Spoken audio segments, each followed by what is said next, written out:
ஆண்டவராகிய இயேசு கிறிஸ்துவின் இரத்தத்தினாலே மீட்கப்பட்ட தேவச்சனமே, இன்றைய நாளிலும் கூட கர்த்தர் நம்மோடு கூட இடைப்படுவாராக. இன்றைக்கும் கர்த்தர் நம்மோடு கூட பேசுகிற வார்த்தை மத்தேயு 23வது அதிகாரம் 12வது வசனம். தன்னை உயர்த்துகிறவன் தாழ்த்தப்படுவான், தன்னை தாழ்த்துகிறவன் உயர்த்தப்படுவான். ஆமாங்க, வசனம் இப்படியாக சொல்லுகிறது, தன்னை தாழ்த்துகிறவன் உயர்த்தப்படுவானா. நம்ம எந்த நிலைமையில் இருக்கிறோங்க, நம்மளே ஆராய்ச்சி பார்க்கணும்.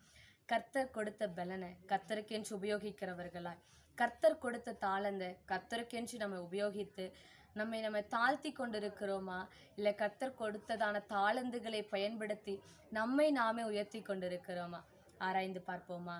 இன்றைக்கும் நம்ம ஆண்டவர்கிட்ட கேட்கணும், ஆண்டவரே, எங்களிடத்துல நீங்க கொடுத்த தாளந்துகளை பயன்படுத்தி கொண்டு அநேக நேரங்களில் நாங்கள் எங்களை உயர்த்தி கொண்டு இருக்கிறோம், மனிதர்களாகிய நாங்கள் எங்களை உயர்த்தி கொண்டு இருக்கிறோம் ஏசப்பா. ஆனால் நாங்கள் உயர்த்தப்படணும் அப்படின்னா எங்களை தாழ்த்தணும் ஆண்டவரே. நாங்கள் எங்களை தாழ்த்துகிறதற்கு கர்த்தர் நீர் எங்களுக்கு உதவி செய்யுங்க அப்படின்னு சொல்லி நம்ம ஆண்டவர்கிட்ட கேட்க போகிறோம். ஆனால் எவன் ஒருவன் தன்னை தாழ்த்துகிறானோ அவன் தான் இந்த பூமியிலையும் சரியும் பரலோகத்திலேயும் சரி உயர்த்தப்பட முடியும். இன்றைக்கு நம்ம ஆண்டவர்கிட்ட கேட்க போறோம். கேட்கலாமா? பரிசுத்தம் உள்ள எங்கள் நல்ல பிதாவே, சேனைகளின் தேவனாகிய கர்த்தாவே, உம்மை நாங்கள் துதிக்கிறோம், ஸ்தோத்தரிக்கிறோம் ஐயா. அப்பா, எவன் ஒருவன் தன்னை தாழ்த்துகிறானோ அவன் உயர்த்தப்படுவான் என்று சொல்லி இருக்கிறீங்களா ஆண்டவரே. அநேக நேரங்களில் நாங்கள் உயர்த்தப்படாமல் இருக்கிறதற்கு காரணம் எங்களை நாங்கள் தாழ்த்தாமல் இருந்திருக்கிறோமே ஐயா.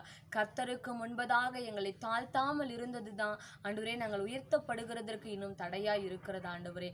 இன்றைக்கு நாங்கள் எங்களை ஒப்புக் கொடுக்கிற ஆண்டவரே, எங்களை நாங்கள் எங்களை அர்ப்பணிக்கிறோம். கர்த்தருடைய சமூகத்தில் எங்களை நாங்கள் தாழ்த்த அர்ப்பணிக்கிறோம் ஐயா.